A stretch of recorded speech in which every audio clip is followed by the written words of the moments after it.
Hi welcome back to kiwi UK stories. ఇప్పుడు మేము లివర్పూల్లో ఉన్నాము. మా చుట్టుపక్కల 1 అవర్ డిస్టెన్స్లో ఉన్న పెద్ద సిటీస్లో ఇది ఒకటి అనమాట. ఇదేంటంటే సముద్రంకి ఆనుకొని ఉండటం వల్ల ఇంకొంచెం బాగుంటుంది.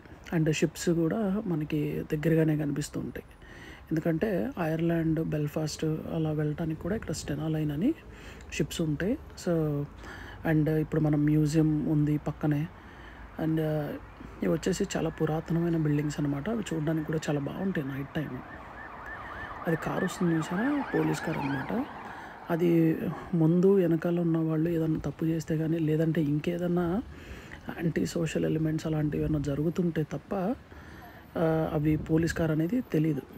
సో అంత నార్మల్గా ఉంటుంది అనమాట కార్ అది. అండ్ ఈ కార్లు స్పీడ్ అలాంటివి ఇష్టమైన వాళ్ళది చూడడానికి చాలా బాగుంటుంది. అంటే వాళ్ళు వెళ్తుంటే కూడా వాళ్ళకి ముందున్న వాళ్ళు లెఫ్ట్ తీసేసుకోవటం, వాళ్ళు ఆ స్పీడ్ కూడా చాలా ఫాస్ట్గా ఉంటుంది అనమాట వాళ్ళ డ్రైవింగ్.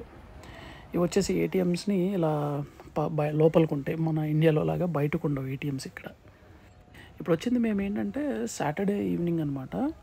సో సాటర్డే ఈవినింగ్ అంటే లివర్పూల్ కానీ, మాంచెస్టర్ కానీ, లేదంటే బర్మింగం ఇలా పెద్ద టౌన్స్ అవి చాలా డిఫరెంట్గా ఉంటాయి. ఎందుకంటే ఇక్కడ వర్క్ లైఫ్ బ్యాలెన్స్ అనేది చాలా ఎక్కువగా ఉంటుంది.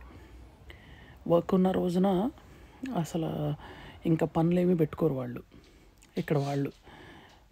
అంటే వర్క్ డే ఉన్నప్పుడు అయితే ఇక కాల్స్ కానీ, ఫ్యామిలీ కానీ అలాంటిది ఏమి ఉండదు. ఇక వర్క్ ఈజ్ వర్షిప్ అంటారు కదా, అలా ఉంటుంది. అదే ఆఫ్ రోజులు అయితే మాత్రం అసలు ఫోన్లే స్విచ్ ఆఫ్ చేసేస్తారు. నువ్వెవరో నాకు తెలియదు అన్నట్టే ఉంటారు. సో అంత ఇదిగా ఉంటుంది అనమాట ఇక్కడ.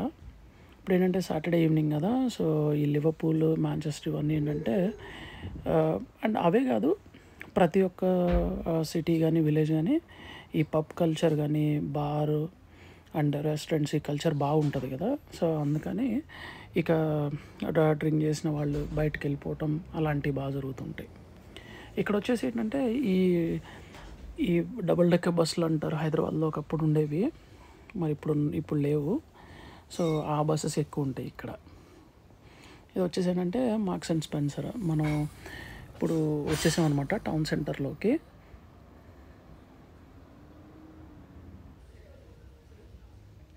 ఇది లివర్పూల్ 1 అనమాట. ఇది ఒక షాపింగ్ మాల్ లాగా అనమాట. చాలా పెద్దది ఇది.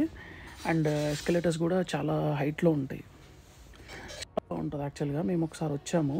మేము పాప 6 months ఆర్ 8 months ఆ టైంలో ఉన్నప్పుడు ఒకసారి వచ్చాము. మళ్ళీ ఇదే రావటం. నైట్ టైం చూడడానికి కూడా చాలా బాగుంటుంది. అందుకనే అసలు యాక్చువల్గా ఇప్పుడు వింటర్ కదా, మాకు తొందరగానే 3:30, 4 ఆ టైంకే మాకు చీకటి పడిపోతుంటుంది. సో అందుకనే ఇప్పుడు ప్రిఫర్ చేసాం యాక్చువల్గా. మళ్ళీ రిటర్న్ వెళ్ళడానికి ఈజీగా ఉంటుందని, లేదంటే నైట్ ఎక్కువ టైం అయిపోతుందని చెప్పానని మేము మామూలు టైంలో రాము ఇక్కడికి. ఎందుకంటే ఇది వచ్చేసి ఆల్మోస్ట్ 1 hour డ్రైవ్ అనమాట. అది కూడా మోటార్వేలోనే. అంటే ఇంకా కొంచెం కష్టం అంత ట్రావెల్ చేయటం అనేది బేబీతో. సో అందుకని ఇప్పుడు ప్రిఫర్ చేశాము. ఇప్పుడు ఈ వెళ్తున్న వాళ్ళందరూ కూడా ఏంటంటే ఈ పబ్స్కి కానీ, బార్స్కి కానీ వెళ్ళి రిటర్న్ అయిపోతున్న వాళ్ళు అనమాట వీళ్ళంతా కూడా.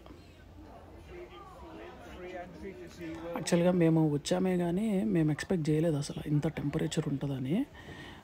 ఎలా ఉందంటే మేము జాకెట్స్ వేసుకున్నా కానీ చేతులు అయితే చాలా షివరింగ్ వచ్చేస్తున్నాయి చలికి. అండ్ కొంతవరకు కొంచెం మంట కూడా పుడుతుందన్నమాట. సో అంత ఇబ్బందిగా ఉన్నాయి.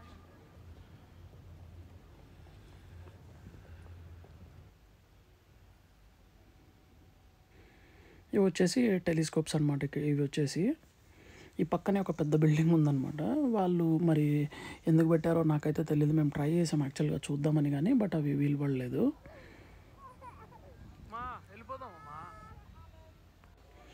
యాక్చువల్గా లివర్పూల్ సిటీ సిరీస్ పార్ట్ 1 అని ఎందుకు చేశానంటే ఇది చాలా పెద్ద సిటీ ఇది. ఎందుకంటే ఇది మన ఇప్పుడు వైజాగ్ ఎలా ఉంటుంది, సముద్రంకి దగ్గరలో ఉండటం వల్ల అక్కడ టూరిజం కానీ, లేదంటే ఐటీ కానీ, ఇంకా ఇతర బిజినెస్లు ఎలా జరుగుతాయో ఇక్కడ కూడా అంతే అనమాట. ఇది సముద్రం దగ్గర ఉంటాం, పోర్ట్ ఉంటుంది. అండ్ ఇక్కడ టన్నల్ కూడా ఉందన్నమాట. అది నెక్స్ట్ వీడియోలో చూపిస్తాను నేను. సముద్రం లోపల టన్నెల్ ఉంటుంది. ఇందాక మనం చూసాం కదా సముద్రం ఉంది, అలాగే ఆ సముద్రం లోపల నుంచి ఇది బర్కిన్ హెడ్ అని అటువైపు సముద్రం అవతల కూడా అది కూడా యూకేనే. సో అక్కడికి వెళ్తుంది అనమాట. సో అది ఒకసారి నెక్స్ట్ వీడియోలో చూపిస్తాను నేను. ఇవన్నీ కూడా నేను నడుస్తున్న అన్నీ కూడా ఇవన్నీ బార్సే మొత్తం. ఈ బయట సెక్యూరిటీ చూసారా, పాపం వాళ్ళు చలికి తట్టుకోలేక ఆ మంటలు ఎలా పెట్టుకున్నారో. ఇవన్నీ ఏంటంటే పార్కింగ్ వచ్చేసి పే చేయాలి. ఇవన్నీ కూడా మనం ముందుగానే పే చేసి డాష్బోర్డ్లో టికెట్ పెట్టుకుని వెళ్ళాలి. పైన ఉంది చూసారా పార్కింగ్ అని చెప్పానని, అది పి అని. అక్కడ వచ్చేసి డిస్ప్లే మన మెషిన్స్ ఉంటాయి అన్నమాట. అక్కడికి వెళ్ళి ఐదర్ మనం కాయిన్స్తో అన్న పే చేయొచ్చు, లేదంటే వాళ్ళు యాప్స్ ఉంటాయి అన్నమాట వాళ్ళకి సపరేట్గా. ఆ యాప్స్తో అన్నా కానీ మనం పార్కింగ్ పే చేయాలి. అండ్ ఎనీ టైం ఇక్కడ ఏంటంటే కౌన్సిల్ వాళ్ళు, అంటే ఈ ఏరియాకి సంబంధించిన కౌన్సిల్ వాళ్ళు, అంటే మనకి విలేజెస్లో పంచాయతీ ప్రెసిడెంట్ లేదంటే పంచాయతీ వర్కర్లు అంటారు కదా, అలా ఈ ఏరియాకి సంబంధించి కౌన్సిల్ వర్కర్స్ ఉంటారనమాట. వాళ్ళు వచ్చేసి ఎప్పటికప్పుడు మన డాష్బోర్డ్లో టికెట్ ఉందా లేకపోతే వీళ్ళు పే చేశారని ఆన్లైన్లో చెక్ చేసుకుంటారు. లేదంటే స్పాట్లోనే అక్కడున్న, అంటే వాళ్ళు ఫిక్స్ చేసిన ఫేర్స్ అనేవి ఫైన్స్ వేసేస్తూ ఉంటారు. మ్యాక్సిమం స్టార్టింగ్ ప్రైసే £90 ఉంటుంది, అంటే 9,000. లేదంటే ఆ 9,000 వేసి కూడా మీరు 2 వీక్స్లో పే చేస్తే 6,000 కడితే సరిపోద్ది అని మనకి మళ్ళీ ఒక ఆప్షన్ ఇస్తారు.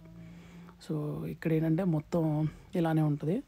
పార్కింగ్స్ కానీ లేదంటే ఈ సిగ్నల్స్ కానీ స్పీడ్ లిమిట్స్ కానీ అవన్నీ కూడా చాలా కేర్ఫుల్గా ఉండాలి. లేదంటే మనం ఇంకా భారీ ఫైన్స్ పే చేయాల్సి వస్తుంది. నేను స్టార్టింగ్లో అయితే కొంతవరకు ఈ పార్కింగ్కి బాగా ఫైన్స్ పే చేశాను నేను. అది ఇక చెప్పలేను నేను ఎన్ని పే చేశాను అనేది, అన్ని చేశాను. అవన్నీ కూడా ఒక లెసన్స్ అనమాట నాకు. Thank you for watching. Please subscribe to kiwi.